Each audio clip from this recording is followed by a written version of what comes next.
Roland, wo ist er?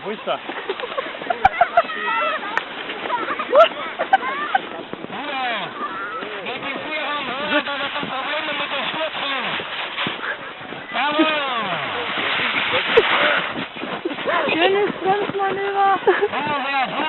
Schauen, die Fotografen Lady oder schon? Gut gesagt. Ja, das wird spannend.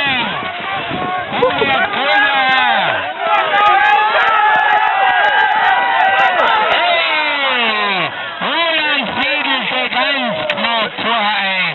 Somit steigt Hubert Köbler ins Finale auf. Gratulation an Hubert Köbler. Und nun ein wirklich spannendes Rennen mit der Nummer 28 Thomas Cotazzoni.